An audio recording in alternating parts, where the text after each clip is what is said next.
మా latest videos కోసం మా ఈ తెలుగు న్యూస్ ఛానల్ సబ్స్క్రైబ్ చేసి గంట సింబల్ యాక్టివేట్ చేసుకోండి. పురుషుడు ఈ నలుగురు వ్యక్తులను అస్సలు ఇంటికి రానివ్వకూడదు. వారి వలన లేనిపోని కష్టాలు వస్తాయి. మీ జీవితం సర్వనాశనం అవుతుంది. మరి ఏ నలుగురు వ్యక్తులను ఇంటికి రానివ్వకూడదు అనే విషయాన్ని ఇప్పుడు మనం ఈ వీడియోలో వివరంగా తెలుసుకుందాము. ఫ్రెండ్స్, ఫస్ట్ అయితే ఈ వీడియోకి ఒక లైక్ కొట్టండి. అలాగే మా ఛానల్ని కూడా సబ్స్క్రైబ్ చేసుకొని మాకు సపోర్ట్ చేయండి. మొదటిగా మేనమామ.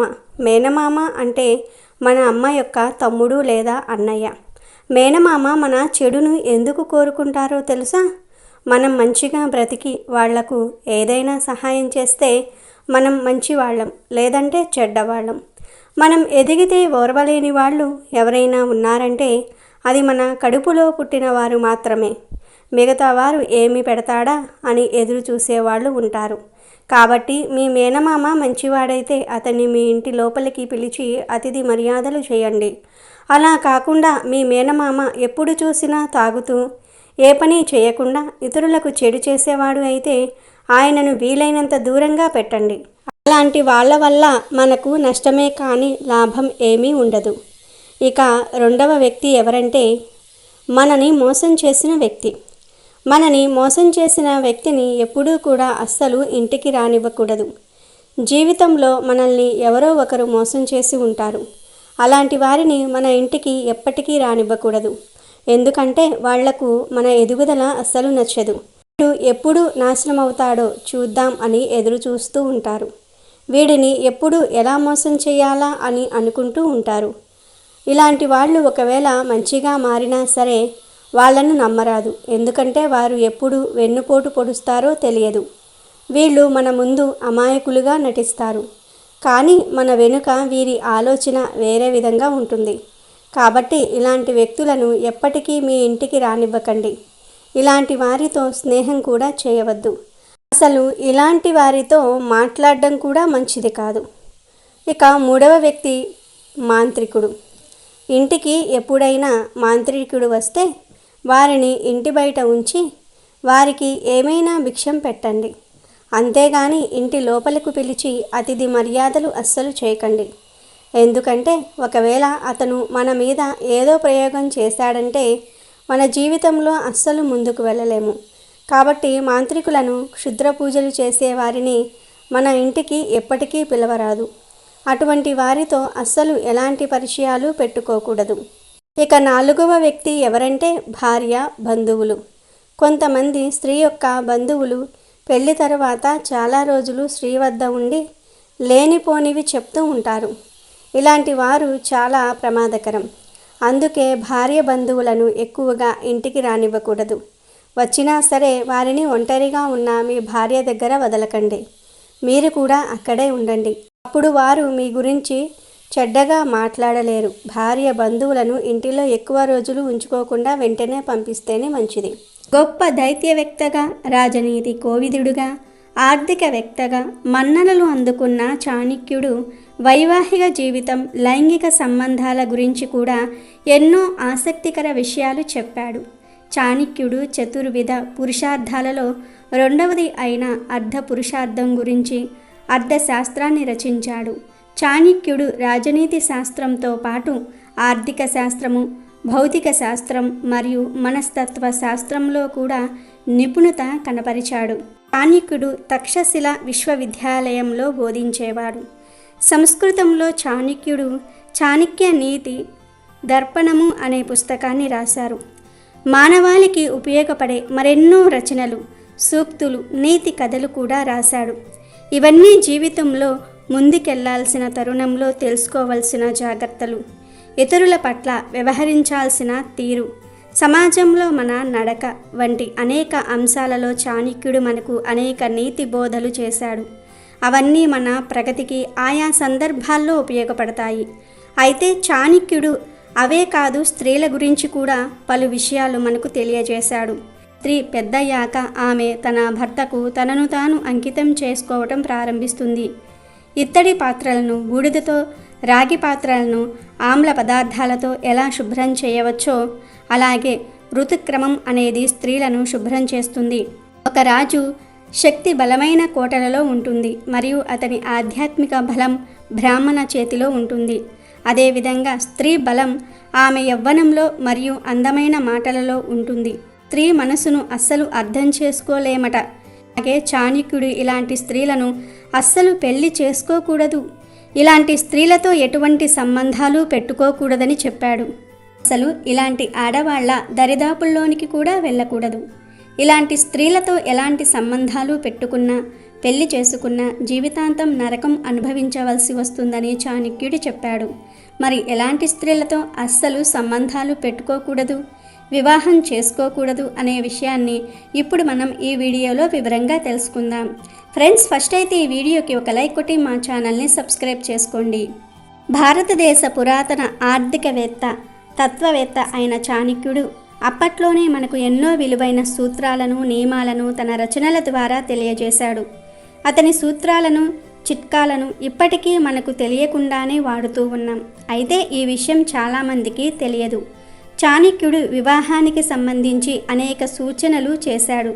ఒక పెళ్లి విషయానికొస్తే చాలామంది పురుషులు పెళ్లికి ముందు ఎలా ఉన్నా పెళ్లి తర్వాత భార్య, పిల్లలతో అనేక బాధ్యతలను మొయ్యాల్సి ఉంటుంది. వాటన్నిటినీ సమర్థవంతంగా ఎదుర్కొని సంతోషంగా, సుఖంగా జీవించాలంటే మంచి భార్య వారి జీవితంలోనికి రావాలి. అందుకే ప్రతి మగాడి వెనుక ఒక ఆడది ఉంటుందని అంటూ ఉంటారు. అదేవిధంగా పురుషుడు తన భవిష్యత్తులో ఉన్నత శిఖరాలను చేరుకోవాలంటే భాగస్వామి యొక్క ప్రోత్సాహం ఖచ్చితంగా ఉండాలి. అందుకని మానసిక శాస్త్రాన్ని అవపోసన పట్టిన చాణక్యుడు 7 లక్షణాలు ఉన్న అమ్మాయిల గురించి చెప్పాడు. ఈ లక్షణాలు ఉన్న అమ్మాయిని పెళ్లి చేసుకున్నా, సంబంధాలు పెట్టుకున్నా అంతే సంగతులని చెప్పాడు.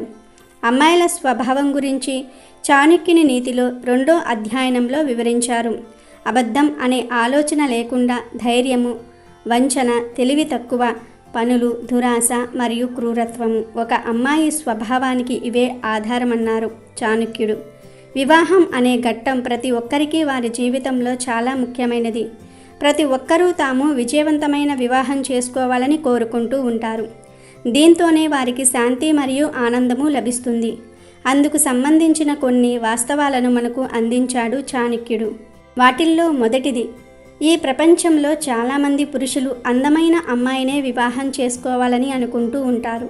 కానీ చాణక్యుని అభిప్రాయం అందుకు భిన్నంగా ఉంటుంది. చాణక్యుని నీతి ప్రకారం ఒక అమ్మాయిని వివాహం చేసుకోవాలంటే కేవలం అందంగా ఉంటే సరిపోదు, ఆమె మంచి కుటుంబానికి కూడా చెందిన స్త్రీ అయి ఉండాలి అని చాణక్యుడు చెప్పాడు. అప్పుడే అలాంటి అమ్మాయిని పెళ్లి చేసుకోవాలి. ఒకవేళ అమ్మాయి అందంగా ఉన్నప్పటికీ తల్లిదండ్రుల ప్రవర్తన, వారి కుటుంబ నేపథ్యం మంచిగా లేకపోతే అలాంటి అమ్మాయిలను వివాహం చేసుకోవద్దన్నాడు చాణక్యుడు. ఇలాంటి అమ్మాయిలతో ఎలాంటి సంబంధాలు కూడా పెట్టుకోకూడదు.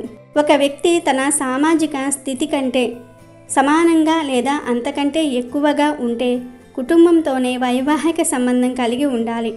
వివాహం ఎప్పుడూ తమ హోదా కంటే ఉన్నత స్థాయిలో ఉండకూడదు. దీనివల్ల పురుషుడు సమాజంలో తనకు ఉన్న గౌరవాన్ని కోల్పోతారని చాణక్యుడు చెప్పారు. అందంగా కాకపోయినా సమాజంలో మంచి పేరున్న కుటుంబంలో జన్మించిన స్త్రీని వివాహం చేసుకోవటం విజయవంతమైన వివాహానికి దారితీస్తుంది.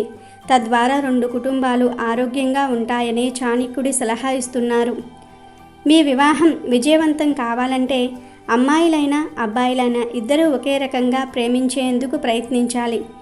ఇలా చేయలేని వారు ప్రేమ మరియు భావాలకు విధేయులుగా ఉండేందుకు ప్రయత్నించాలి. అలాగే పెళ్లికి ముందు అమ్మాయి యొక్క గుణగణాలను బాగా పరిశీలించాలి. ముఖ్యంగా ఆ అమ్మాయి మీతో ఎంత నమ్మకంగా ఉంటుందో చూసుకోవాలి. మీకు బయట ఎన్ని ఇబ్బందులు ఉన్నా ఇంటికి వచ్చేసరికి కాస్త విశ్రాంతి తీసుకోవాలని అనుకుంటారు. మరి మీరు ఇంట్లో రిలాక్స్ అవ్వాలంటే ఆ ఇల్లు శుభ్రంగా మరియు అందంగా అలంకరించి ఉండాలి. అలా ఉన్న ఇంట్లోకి వెళ్ళగానే మీరు హాయిగా విశ్రాంతి తీసుకుంటూ ఉంటారు. అదే ఆ ఇల్లు అశుభ్రంగా ఉండి ఇంటి నిండా వస్తువులన్నీ చిందరవందరగా ఉంటే మీకు చిరాకు పుడుతుంది. ఇవన్నీ జరగాలంటే మీ ఇల్లాలికి ఇంటి పని, వంట పనిపై మంచి అవగాహన ఉండాలి. అలాంటి అవగాహన ఉన్న స్త్రీనే పెళ్లి చేసుకోవాలని చాణక్యుడు చెప్తున్నాడు. సాధారణంగా అమ్మాయిలు తమ అందానికి చాలా ఎక్కువగా ప్రాధాన్యత ఇస్తారు. అందరికంటే అందంగా కనిపించాలని భావిస్తూ ఉంటారు. అయితే అలా ఉండటంలో ఎలాంటి తప్పు లేదు. కానీ అందమే ప్రపంచమై బ్రతికే వారిని మాత్రం ఎట్టి పరిస్థితుల్లో పెళ్లి చేసుకోకూడదు అని చాణక్యుడు చెప్తున్నాడు. ఎందుకంటే అలాంటి లక్షణాలుంటే అమ్మాయిలు తమతో పాటు తమ చుట్టూ ప్రతిదీ అందంగా ఉండాలని కోరుకుంటూ ఉంటారు. అంతేకాదు వీరు అందం మీద పెట్టిన శ్రద్ధ మరేదానిపై పెట్టరు. ఒకవేళ మీకేదైనా జరిగి మీరు వికారంగా మారితే మిమ్మల్ని వదిలేయడానికి కూడా సిద్ధపడతారు. కనుక అందంపై మోజు ఉండే అమ్మాయిలను కూడా పెళ్లి చేసుకోకూడదు. ఎలాంటి సంబంధాలు పెట్టుకోకూడదు. ఏ అమ్మాయి అయితే ప్రతి చిన్న విషయానికి గొడవ పడటం చేస్తుందో ఆ అమ్మాయిని కూడా వివాహం చేసుకోకూడదు. ప్రతి సందర్భంలోనూ మీతో వాదన చేస్తే అటువంటి అమ్మాయిల జోలికి అస్సలు వెళ్ళొద్దంటున్నాడు చాణక్యుడు. ఎందుకంటే అలాంటి అమ్మాయిలు తాము చెప్పిందే జరగాలనే మొండి పట్టుదలతో ఉంటారట. తమతో ఉండే వారిని తమ అదుపులో ఉంచుకునేందుకు ఎంత దూరమైనా వెళ్తారు. అలాంటి అమ్మాయిలను పెళ్లి చేసుకుంటే మీకు ప్రత్యక్ష నరకం కనిపిస్తుందని హెచ్చరిస్తున్నాడు చాణక్యుడు. హైందవ ధర్మంలో దైవారాధనకు ఎంతో ప్రాముఖ్యత ఉంది. భక్తి శ్రద్ధలతో భగవంతుని కొలవటం వల్ల మనకు మంచి బుద్ధి వస్తుందని చాలామంది నమ్మకం. అందువల్ల మీరు వివాహం చేసుకునే అమ్మాయికి దైవభక్తి ఉండాలి. అలాంటి లక్షణాలుండే అమ్మాయి తనతో పాటు తన కుటుంబీకులకు మంచి పేరు తెచ్చి పెడుతుంది. కాబట్టి దైవభక్తి లేని అమ్మాయిలను పెళ్లి చేసుకోకూడదు. ఎలాంటి సంబంధాలు పెట్టుకోకూడదు. ప్రతి ఒక్క మహిళ తన కుటుంబంతో చాలా విశ్వాసంగా ఉండాలి. అలాంటి క్లిష్ట పరిస్థితుల్లో అయినా మీకు మీ కుటుంబ సభ్యులకు వెన్నుదన్నుగా ఉండే మహిళలనే పెళ్లి చేసుకోవాలని చాణక్యుడు చెప్తున్నాడు. ఈ లక్షణం ఉంటే అమ్మాయిలను ఎలాంటి సందేహం లేకుండా పెళ్లి చేసుకోవచ్చు. అమ్మాయిలలో చాలామంది స్వార్థపరులు ఎక్కువగా ఉంటారు. తను మాత్రం బాగుంటే చాలని, తన భాగస్వామి తన కుటుంబ సభ్యులు ఏమైపోయినా పర్వాలేదు అనుకునే వారిని అస్సలు వివాహం చేసుకోకూడదు అని చాణక్యుడు చెప్పాడు. అంతేకాదు వారితో ఎలాంటి సంబంధాలు కూడా పెట్టుకోకూడదు. అబద్ధాలు చెప్పే అమ్మాయిలను ఎప్పటికీ వివాహం చేసుకోకూడదు. ఒకవేళ వారు మీకు అబద్ధం చెప్పినప్పుడు మీ మీద ప్రేమతో చెప్పారనుకుంటే మీరు పొరపడినట్లే. ఇలాంటి అమ్మాయిలు కుటుంబాలను విడదీసేందుకు ఎక్కువ ఆసక్తి చూపుతారు. అందుకనే ఇలాంటి అమ్మాయిలను వివాహం చేసుకోకూడదని చెప్తున్నాడు చాణక్యుడు. తనను తన కుటుంబ సభ్యులను నమ్మక ద్రోహం చేసే అమ్మాయిలను ఎప్పటికీ పెళ్లి చేసుకోకూడదు. ఎలాంటి సంబంధాలు పెట్టుకోకూడదు. అలా కాకుండా మీరు ఇలాంటి లక్షణాలుండే అమ్మాయిలను పెళ్లి చేసుకుంటే మీ జీవితాన్ని మీరే చేతులారా నాశనం చేసుకున్నట్టే అని చెప్తూ ఉన్నాడు చాణక్యుడు. కాబట్టి ఈ లక్షణాలు ఉన్న స్త్రీలను ఎప్పుడూ పెళ్లి చేసుకోవద్దు. వారితో ఎలాంటి సంబంధాలు పెట్టుకోకుండా జాగ్రత్త పడండి. లేదంటే జీవితాంతం నరకం అనుభవిస్తారు. వీడియో నచ్చితే లైక్ చేయండి, షేర్ చేయండి, బట్ సబ్స్క్రైబ్ చేసుకోవడం మర్చిపోవద్దు.